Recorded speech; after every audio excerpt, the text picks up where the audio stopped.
My name is Sarah, and some of you know me as the Paris Quiz Mistress. I host trivia nights in Paris, and I'm a lifelong trivia addict.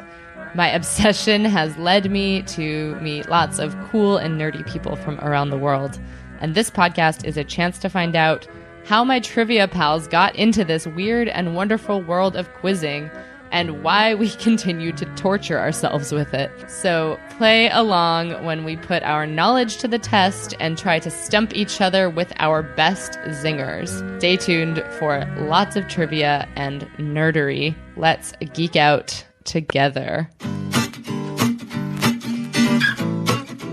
Francesca, welcome to the Paris Quiz Mistress podcast.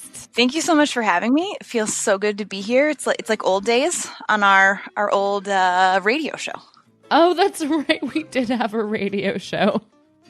Yeah, of course we did. Are all of your questions not based around our radio show like mine are? Oh my goodness. I was so focused on our trivia relationship, I completely forgot about our co-hosting WVAU days. Every other Sunday night, coming to you live on a Mary Graydon Center. Francesca, I want you to tell everyone how we met. How did we meet? We met, I believe, in like the first time I met you is we sat next to one another in a statistics class, fall semester of freshman year at American University. And I learned nothing about statistics that semester. Not because of you. I mean, I think there were other factors at play, but I do remember we spent most of that semester like sending bumper stickers on Facebook to one another. Yes. That was a big part of that statistics course. And also our professor was just like a goofy Spaniard, I believe, who like went on tangents. Yeah. And then I think from there, we just started talking about probably Jeopardy. And then I remember going to your room and watching Jeopardy and watching Titanic. Oh my gosh. And the Romeo and Juliet with Leonardo DiCaprio. Like that is, oh my God. That is freshman year Sarah. Yes. Oh, so good. I think of you. I think of 4 Ps Cleveland Park and like that whole era of our lives. But that's true that we didn't make the shift to become like pub quiz teammates until maybe a couple years later.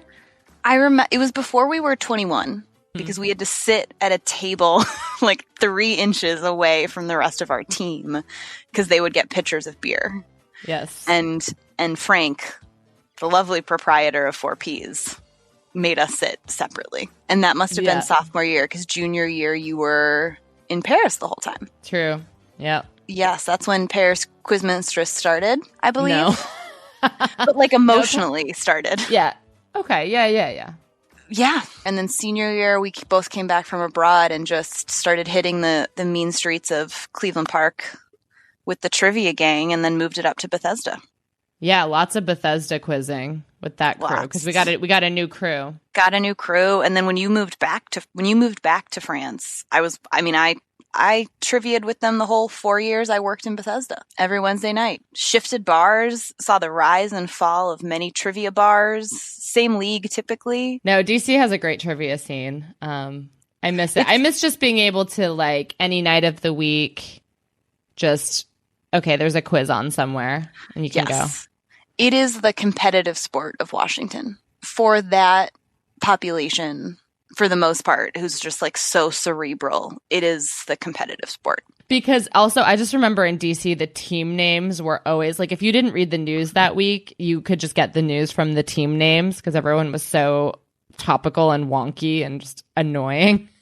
Exactly. It's a very quirky city for that reason. After DC, I moved to a college town for grad school, and the trivia culture in college towns very different than the trivia culture in Washington. Very, you get a lot of like PhD candidates writing the trivia. So yeah, like a lot of questions about like soil science because of where I went to grad school, being in the middle of a cornfield in central Illinois, like a lot of questions about worms, which not my wheelhouse, or like a lot of questions about like genetic engineering of corn, which is interesting and fascinating, but not kind of the area that I typically play in when it comes to trivia. Oh my goodness. Did you have to like study your worms? I found a friend who was a soil scientist, and I said, want to join my trivia team? That's very smart. And so little baby Francesca, growing up in Minnesota, how did you become a quiz person? Oh, I'm so excited to answer this. I've been prepping my answer and like really did some soul searching around how did I end up this way. Right? It's because it's like interesting to reflect on why do you like the things that you like. And I think a part of it is my parents. So Jeopardy was always on. Like I would come home from school while mom and dad were making dinner, Jeopardy was just always on in the background. And she's a big crossword person. And crosswords, I think I think they're part of like the broader taxonomy of trivia. Like they fit in there somewhere. Yes. And so she's a big crossword puzzle person. So that was just always around growing up. And then my father has the distinction in our family of once going on vacation with like a friend of his from like high school or college and his friend's family. And they were at a cabin in Wisconsin, and my dad played the entire family in Trivial Pursuit and won. So it was like my dad versus the Whitney family. And so it was just in my blood, I think. Nice. Yeah, I've been really getting into crosswords recently. It's interesting. It makes you think about trivia in a different way. Yeah, I would agree. I like the themes because getting like when you understand the theme of a crossword, you it's like getting a trivia question right. It all just kind of clicks into place. Mm-hmm.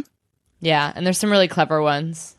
Completely. So yeah, and then I just like played Quiz Bowl in high school because I was like, oh, I can like do this competitively. I can all this random knowledge I've accumulated, I can be competitive. And I was a huge reader growing up and still am and was all through, college. And I also went to Catholic school. And so when you like have that type of just like constant Catholic education, like most of the Western canon is like in art and literature and a lot of poetry stems from that. And so I think I just got used to picking up on like weird Christian and Catholic references in literature. And that intertextuality is like also a big part of trivia. Like really good trivia questions, right? You don't actually need to know the answer to the question to get it right. Like you can work yourself, you can back into it. And I think having that like weird Catholic education helps me think through that stuff. Cause like when you're like, oh, this is a Christ allegory, you can back up into anything. Yeah. I think that's something I'm hoping to see change, is all of the like, that Bible trivia is just a general category. One of the things I remember most about watching Jeopardy with you is whenever Final Jeopardy is a biblical question. Did I get mad? Yeah. Well, I don't think it's fair. No, it's excluding a very large portion of the global population. But I can see why having like a good working knowledge of the Bible would be beneficial for trivia because it just shows up. Mm-hmm. Yeah, in literature especially, which is the wheelhouse like I very much play in trivia. No, I think I've been binging a lot of British quiz shows recently, and there's a lot of Bible in there. And I think that I don't know. I hope that there's going to be a shift to more like sort of inclusive trivia, and you see this with crosswords as well. Like there's just a lot of clues that are kind of culturally tone deaf. And are really like biased, which I think is It's interesting because I think some people see trivia as kind of neutral, but nothing's neutral. Agree. And I think in Learned League, which you and I both play in, it's been a very pointed topic of discussion recently. And when you start analyzing trivia questions in a different way and you think about like when people write them and they say, this person or like this, like even the way you write trivia questions, when Thorsten is writing those questions, often when he says like this person, it's like coded language for this woman, trying not to give away, gender in the question, which I think is just like even how we write trivia. It's not, I don't want to use the word reckoning. That sounds too like intense, but maybe that is the right word. But I think there is this shift happening where we're recognizing that there's an opportunity to make this could be seen as a very innocuous thing a lot more inclusive, which is great to see. And like engaged. So anyways. Okay, should I get started? Yes, please. Okay. Question is camp trivia. Oh my goodness. The 1998 remake of the 1961 film The Parent Trap stars Lindsay Lohan. The summer camp portions of the film were filmed at the real-life Camp Sealy in Crestline, California. In the original film, the twins meet at Miss Inch's summer camp for girls. While it is not confirmed that the camp in the 1998 remake exists in Massachusetts, what is the name of the camp in the 1998 film, set upon perhaps an eponymous Massachusetts pond? Oh my goodness. I knew this is where you were going to go. So you have the hint for the Massachusetts lake in there, or pond. Mm-hmm. So this doesn't sound right, but would it be Camp Walden? That is correct. It is. Okay. I don't know why I didn't remember that. I don't think they were cheering a lot. There weren't a lot of camp songs in that movie. I do not believe I never went to camp. So most of my camp knowledge comes through you, to be completely honest. But I do not remember there being songs in the movie, but I do remember they like pull up. It's like when the limo pulls up when the British twin is showing up, like the big black town car. And I think there's a sign on like the right side of the screen that says Camp Walden. Okay. No, that was a good question because I got to it from the lake. I used to lifeguard across the street from Walden Pond. Really? Yeah, in like a public pool. It was super depressing. But then I would just cross the highway and jump in the pond. How lovely. But no, it was funny because I grew up going to camp. That was everyone's reference point. People would be like, "Oh, you're going to camp this summer. Oh, is it like in the Parent Trap?" And honestly, kind of.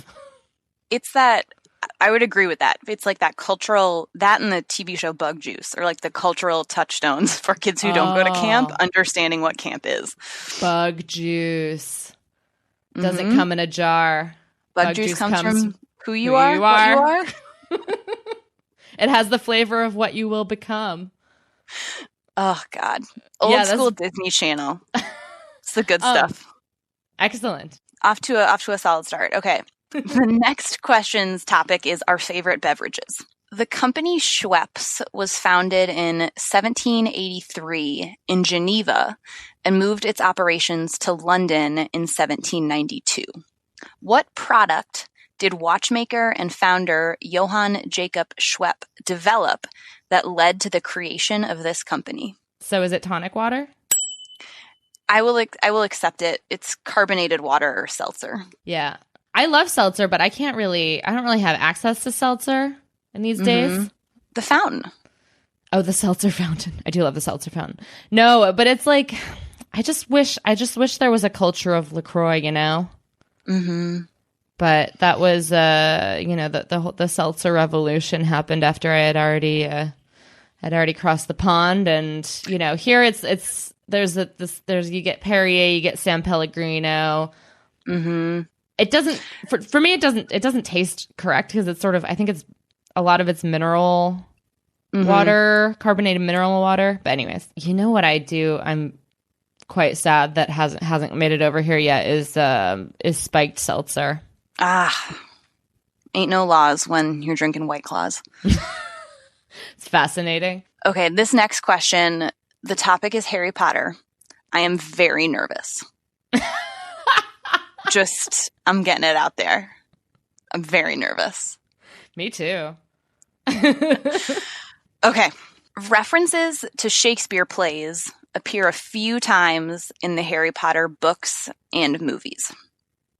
There are 2 musical references to a group of people found in one of Shakespeare's plays. One of these intertextual references takes place in the Harry Potter and the Goblet of Fire book, but is not directly referenced in the film version. The other reference is a direct quote from a Shakespeare play, which is sung by the Frog Choir in the film version of Harry Potter and the Prisoner of Azkaban. What Shakespeare play contains both the quote from Azkaban and the group of people referenced in Goblet? Okay, so first of all, I don't do Harry Potter movie trivia. It's half book. No, I think no, it's fair enough. Fair enough. I'm just difficult and, well, some would say impossible. That's why we love you. Good. So no, I think that the group referenced is the Weird Sisters, which is the like rock group. I almost said wizard rock group, but wizard rock is a different thing, as we know. The band that plays in the Yule Ball, and I can only assume that the Frog Choir, which was not canon, said something from Macbeth. So I'm going to go Macbeth. That is correct. Yeah. They sing Double Double, Toil and Trouble, Fire Burnin', Cauldron Bubble. Yeah, witchy stuff. Witchy stuff. And just like for all the Shakespeare people out there, like I'm aware some parts of Macbeth that the witches saying questions on whether Shakespeare wrote that. I hear you, but I did not. I wrote the question as it is. Don't at me. You're just covering all your bases. The community can get mad. Don't at me. Well, they're going to be furious with me later, so. Okay, next question. DC statues. Every year on the night of April 14th and into the morning on the 15th, a group of men in black tie meet in front of a statue in Southwest DC to gaze out at the sometimes icy water of the river. Before meeting at the statue, the group of men typically dines at the National Press Club and usually have what is considered to be a first-class meal. What does the statue that these men meet at commemorate? Well, that has to be Titanic. That is correct. It's technically the men who died aboard the Titanic, but that's fussy, so I'm just going with Titanic. Who are these people? The story is very interesting. They also, I think, sang. I went once. Wow, I had no idea. So the statue was erected like very shortly after, like I believe in the 20s or 30s. So not too long after the Titanic sank. And there used to be a group of people who like maintained the upkeep of the statue and every year had like a commemorative event in front of it. And then in like the 70s, that kind of trailed off. And there was a group of reporters doing a story about it for like NBC4 or, one of the stations in DC. And so the story goes, we're like, we should continue the tradition of honoring these men and these people who died aboard the Titanic, who gave up their seats on life rafts, for the women and children. And so that's why they meet at the press club, because they are all in like the DC news circuit. It's such a DC thing. Like That's very cool. I remember it happening and just being like only in Washington. Cool. No, that's pretty rad. Yeah. Your question had more than enough signposting. Yeah. When I asked it to my better half last night, he was like, April 14th and 15th. Is that a big clue? And I was like, yes. And Sarah will know it. Yeah, no. You could have stopped right there. Yeah. The icy waters, a first class meal. I'm trying to. You're doing too far. You're doing real good. No, I like it. I like to be able to tell that you've had fun. And I did. I had fun, which is what matters. Perfect. Okay, next question. The category for this one is our favorite playwright. Ooh. So Tom Stoppard wrote one of our favorite plays, Arcadia. He is possibly best known for his work Rosencrantz and Guildenstern Are Dead. Perhaps taking some of his Hamlet research into account, Tom Stoppard is also famous for winning an Academy Award for writing What Film's screenplay, which won 7 Oscars, including Best Picture at the 1998 Academy Awards. Oh, wow. You kept giving answers that I kept thinking were going to come up in the question. So I was like, oh, she's definitely going to ask me Rosencrantz and Guildenstern Are Dead. But no, it was part of the question. So I think just from what is in the question, I'm going to guess Shakespeare in Love. That is correct. Okay. I did not know that. It's an interesting like trivia factoid about him. Yeah. Cool. You know? Wow, I like that all of your questions are Shakespeare questions. Only 2. Mm-hmm. I restrained myself. There's no need. I mean, you know, do you. Do what makes you happy. Fair. No, it would have gotten 2. And like, again, like I said, the Shakespeare community trivia, I've gotten burned on Shakespeare trivia before. The argument whether or not Hamlet was a real historical figure or just a character in the play at a citywide trivia competition, big argument with the team. I got very angry. Dear. Oh, dear. So I just don't go there anymore. Wow. To the Shakespeare trivia. It's too intense. Too intense. Well, this is a safe space, Francesca. It is a safe space. Okay. The category for this one is musicals / sports ball. Okay. Damn Yankees. Oh, so close. So close. A town in Massachusetts called Holliston claims to be the inspiration for the town of Mudville in the poem Casey at the Bat. While baseball isn't a huge part of the narrative of the play, in what musical is Casey at the Bat partially recited in? Ooh. I'm trying to think when that poem would have been from. I mean, it seems like kind of like a mid 20th century, like 1920s, 40s, 50s maybe type vibe. So what musical would have any reason to have any part of that poem in it? So my first idea, although I don't remember the baseball connection, but maybe, oh no, was it? I was going to say Bye Bye Birdie. It is not. No, okay. No, is it Grease? It's also not Grease. Okay, because I was like, okay, they're in school. He tries to be a jock. But I was in Greece. I think I would have remembered that. Can you give me a hint? It's a reference to the U.S., obviously, which is where both of these characters are from in the musical. But they are not in the United States when the poem is. None of the play takes place in the U.S., but they're like talking about home, kind of. So it does not take place in the United States. Is the clue. It wouldn't be like South Pacific? Nope. But like similar backdrop of like large scale political events happening behind the narrative. It's not Cabaret, is it? It is Cabaret. What? He recites it to Sally in like the first half. I'm so embarrassed because that was, I could feel something about being in the Littleton High School theater. I was because I knew you had been in Cabaret, and I was trying Cabaret. Well, so in the play, the guy character. Yeah, it's not Gil. That's the only name coming to mind, though. I want to say Clint. No, it's not Clint. But the guy is American. Correct. And Sally is British in the play. Oh, right. So my clue was a little wrong. Good question. I'm a dum-dum. No. No, they were really good questions. So I had a really fun time writing a quiz for you. Terrified, but looking forward to it. I was a little bit worried that we would step on each other's toes because we do really like the same things. And I feel like our relationship is very much based on these sort of cultural touchstones.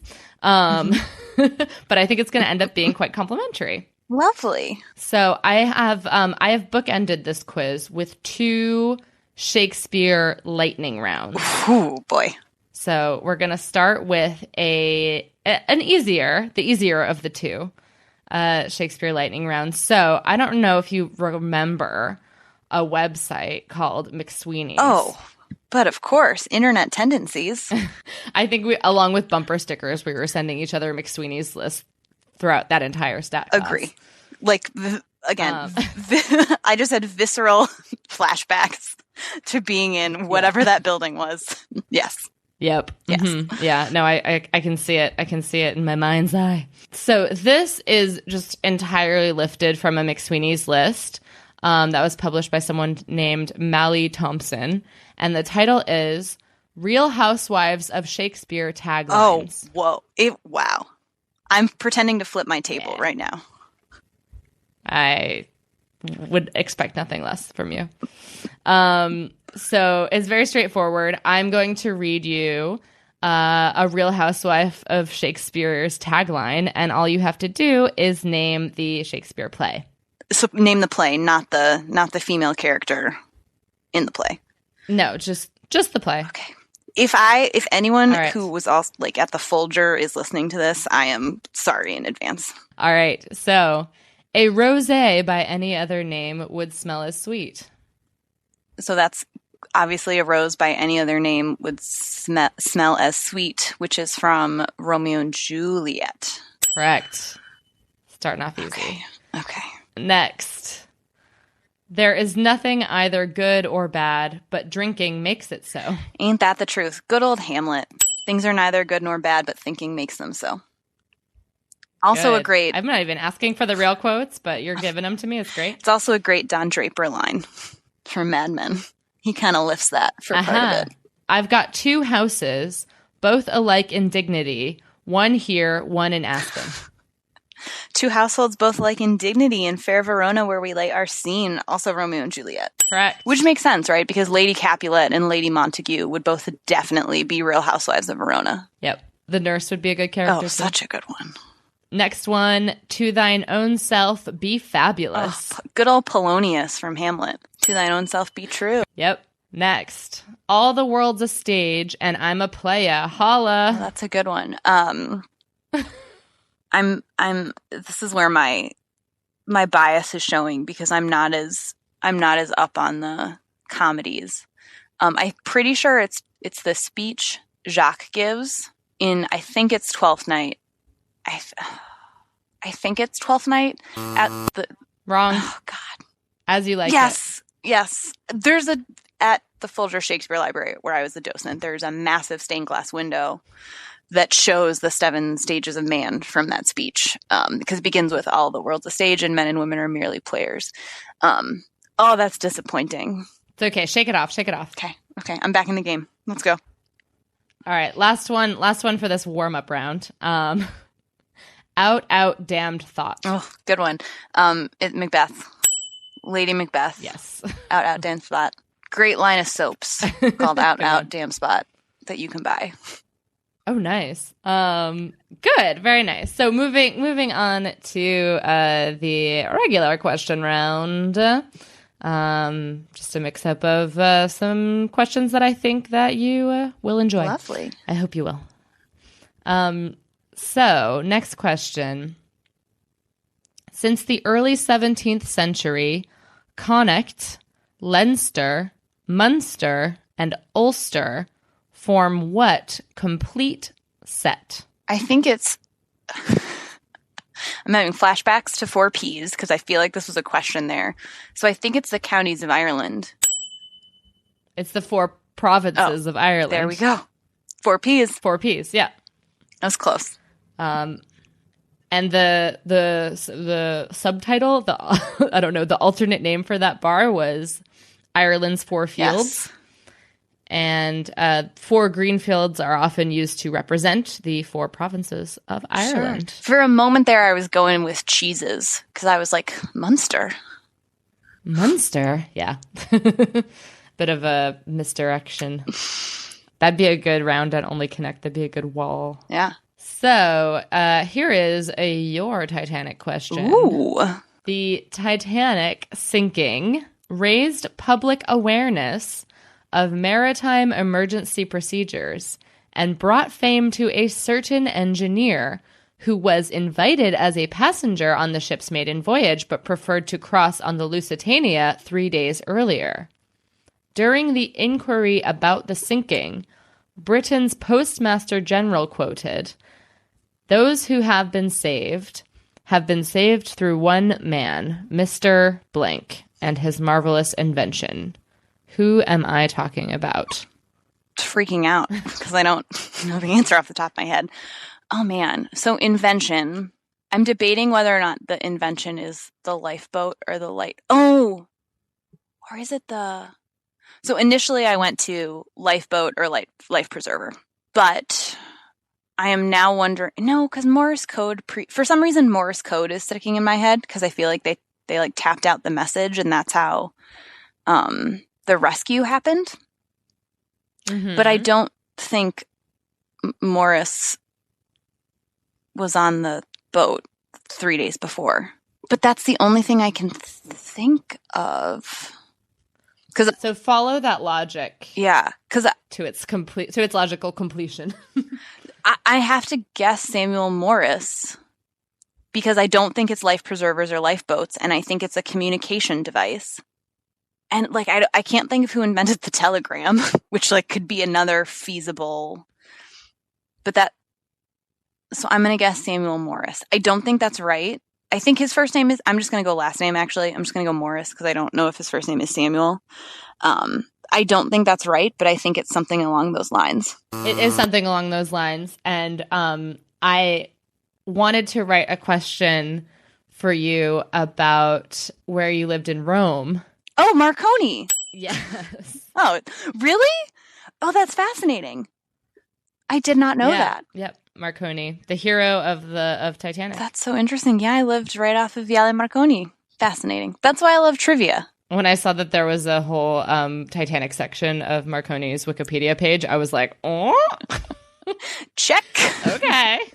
Done. This is an interesting confluence of interests and personal facts.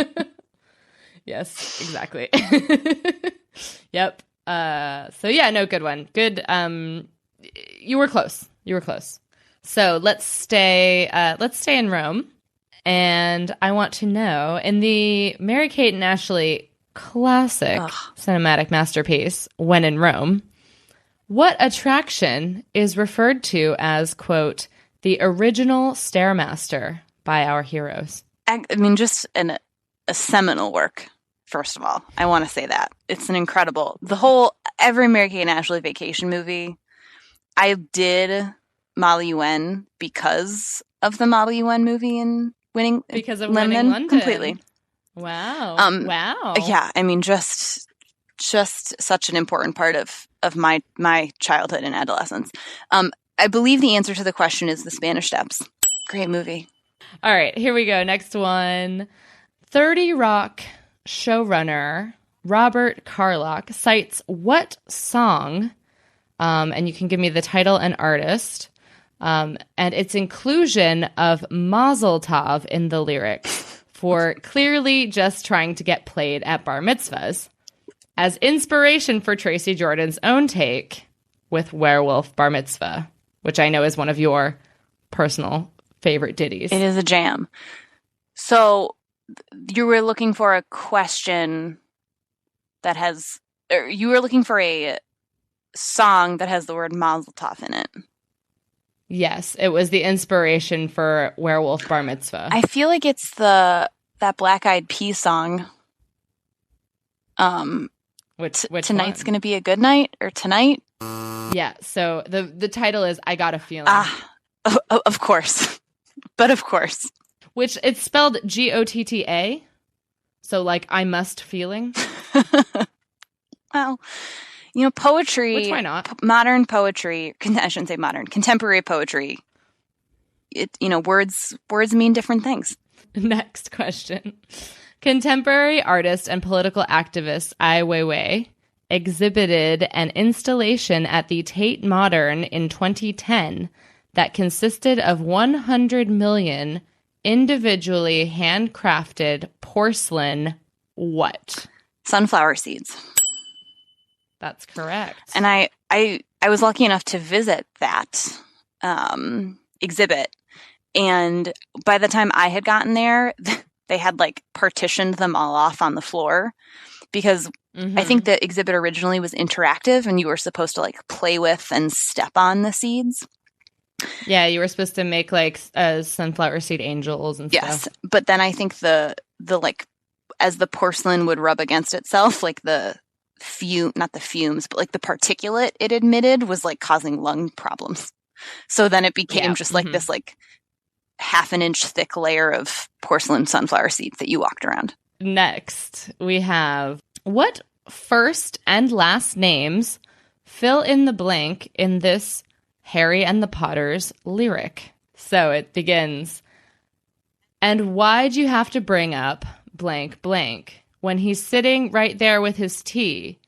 'Cause if you wanted to go out with blank blank, how come you're here with me? I believe it is Cedric Diggory. Now, is this from the song? Sarah, I have seen Harry and the Potter several times with you and several times without you. Mm-hmm. And the song that's coming to mind is the Cho Chang, why are you crying about your dead ex-boyfriend over coffee? It's, I think. Yes. And I think that's Cedric Yes. Diggory. So that is the song. Okay. But as you just said, Cedric Diggory was dead at the time. Right.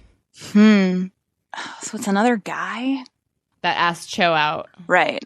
And this is taking place so Cedric is dead at this point, so it's book 5 probably, or 6. Probably 5. The angstiest book. The book with the most caps lock I've ever seen.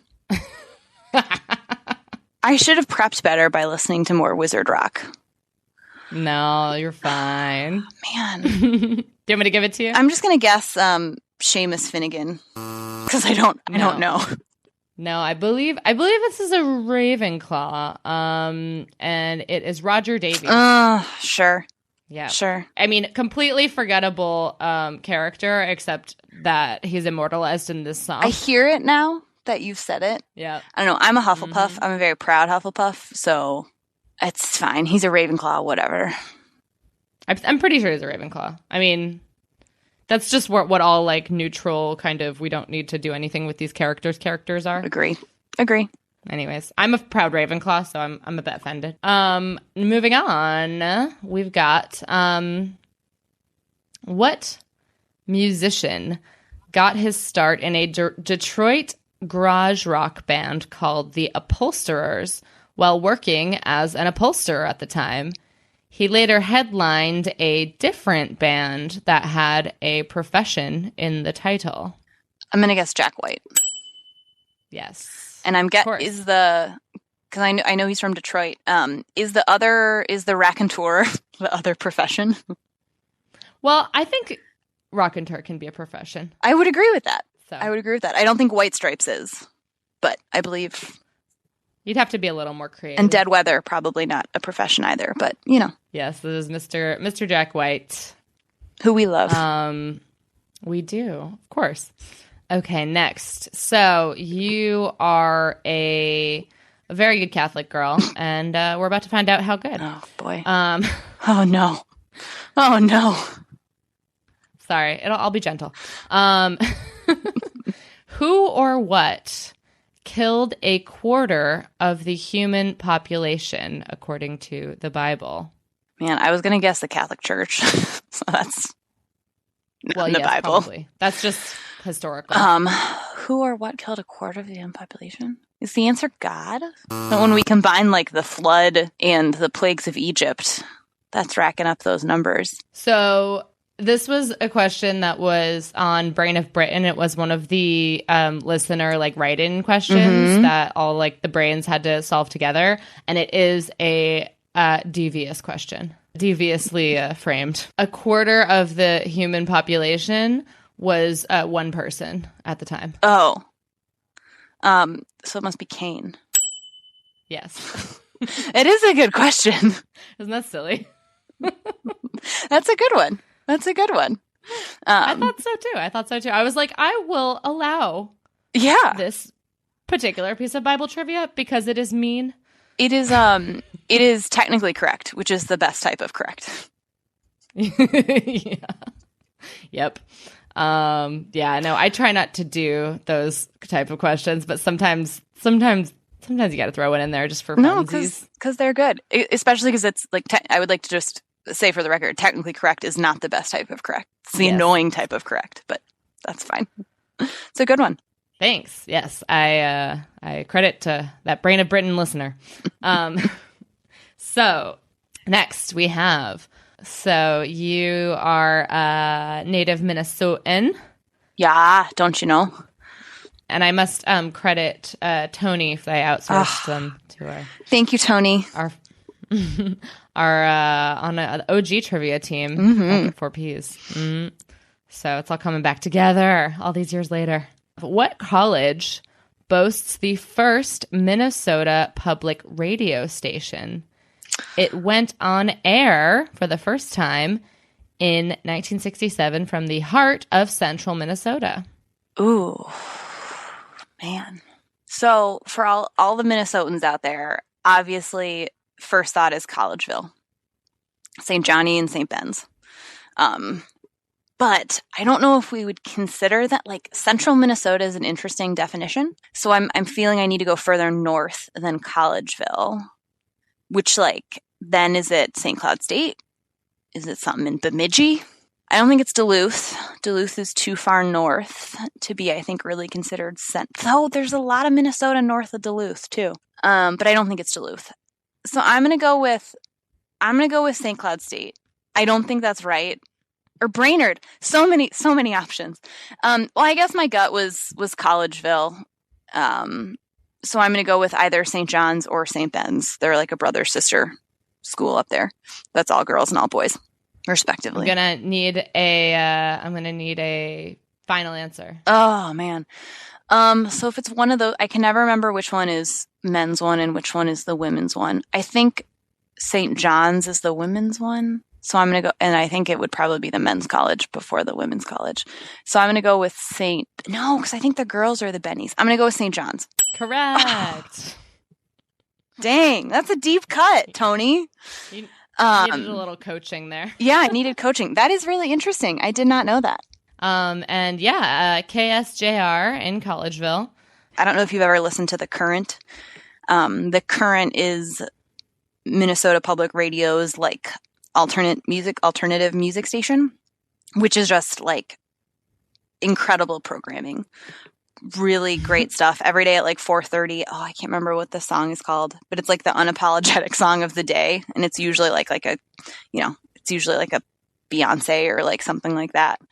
Like a guilty pleasure. Yeah, exactly. A guilty pleasure song. But the thing that I think really catapulted The Current into the public consciousness is after Prince passed. You know, Prince's music at the time, like you couldn't really get it online. Like it wasn't on iTunes. It wasn't on Spotify. But The Current played Prince's entire discography in order. And it took, like so many records. It took like 3 days. Yeah. And I just remember like the Slate article that was like the best place to listen to Prince music is this like public radio station in Minnesota. All right. I have one more question and then your last lightning round. Okay. I'm ready. All right. So on April 3rd, 1953, the first issue of TV Guide was published and featured who on the cover? Oh, gosh. Oh, I've heard this question asked while sitting next to you before. This is why I'm asking. Like, I know. Oh my gosh. This was our losing question at the district trivia. Oh my God. Like quarter year finals. I can like feel the shameful stares from like Jeff and Ben and Bethany. Like I Jeff's feel dad. It. And Jeff's dad. So my initial like gut response was Kermit the Frog. Like that is where when you started to say TV Guide, either the Muppets or Kermit the Frog. But I feel like that might have been my answer in the past, and that's why we got it wrong. Which like then, double the shame. But I'm going to go with Kermit the Frog or the Muppets. No. So I think 50s is a little early for the Muppets. Yeah, maybe. So the answer is Desi Arnaz Jr. Oh. So it's Lucy and Desi's baby. It's coming back. I'm in the basement of Buffalo Billiards. Yeah. Again. Yeah. I've clearly excised that memory because it's too painful. No worries. We'll bring you back to your safe space, which is Shakespeare trivia. Let's go. And so you mentioned that we are both really big fans of Romeo and Juliet, the Baz Luhrmann adaptation. with Leo. And I would just, for the people, because I know they care, I was once in a room with Gail Pastor Kern, who was the head of the Folger Shakespeare Library in DC for a while, who shared that she believes the truest interpretation of Romeo and Juliet is that movie, that like Shakespeare would have loved it. And I also believe that like all of culture was building for that moment, so that movie could have been created. I would tend to agree with that. Yeah. Mm-hmm. Based on far less knowledge than you or your fellow docents. But okay, so what I have done. So as you know, in this movie, there are various like billboards, advertisements, magazines that contain quotes from other Shakespeare plays. Okay. So I'm going to give you these quotes and where they're found, because they're all kind of like winky, like haha. And all you have to do is name the play. Okay. So in a gun advertisement, we can see the quote, "Shoot forth thunder." It's so interesting because like that could mean, my gut is telling me it's Julius Caesar. I don't know if that's right, but that's what my gut is telling me, because it's a wartime play. But I also feel like that could be used in the context of like she like shoots forth thunder like out of her mouth. And it was repurposed to mean a weapon, and I don't know if the fact that it's about a weapon is throwing me off. But it feels a little Cry Havoc and Unleash the Dogs of War to me, which is from Julius Caesar, so I'm going to go with Julius Caesar. Incorrect. Yeah. Henry VI, Part 2. It's fine. It's acceptable. That's an acceptable answer. All right, shake it off. Next. In another advertisement, we can see the quote, "Such stuff as dreams are made on." Oh, this is like one of those quotes that, like in my room growing up when I was little, I had some of those like that decoration where you like, it was like a piece of plastic you like put on the wall and then you like took it off with a hairdryer, and it said "To sleep, perchance to dream," which like you think is really beautiful, and then you realize when you hear that part of Hamlet, it's about suicide. And I feel like this is like a similar vibe potentially. I am going to guess it seems a little more fantastical, which is making me think either I'm thinking it's either Midsummer's Night's Dream, because it seems a little fanciful and like fantastical, or else The Tempest. That feels a little like poetic and Tempest to me. So I am going to go as a final answer, The Tempest. Correct. Whoop whoop. You got it. I got one. Very good. All right. Next. This is a sign at a gas station. Add more fuel to your fire. That's like really interesting. I didn't know that add fuel, because that's like a colloquialism, right? And I did not know that was from Shakespeare, which is interesting and cool. I am also going to guess Julius Caesar. I don't know why I keep going back to that one. Hey, don't mess with a classic. Yep. But no, it is Henry VI, Part 3. All these Henry VI. Dang. Yeah, I don't know. Baz Luhrmann had a thing. Okay, next. A rash, fierce blaze of riot. That is on a newspaper headline seen through the flames at the end of the gas station scene. Flames of riot. I feel like I'm going to get one of my Julius Caesar guesses is going to be correct, but I'm also going to guess, because I think the people get really mad when Caesar is killed. So I am going to guess Julius Caesar. Wrong. Oh, man. Richard II. Oh, I love Richard II. I love that play. It's a weird one to love, but I love Richard II. There's some beautiful speeches in that play. There's a really beautiful line that I don't remember around like the ocean not being able to wash him clean. But the line I really love from Richard II is, "Let us now sit upon the ground and tell sad stories of the death of kings." And that's like such a depressing line. But it's so beautiful as the character who speaks it in the play, who is like kind of understanding, I believe Richard says it, and it's him kind of understanding that like his reign is over. But it's a beautiful line.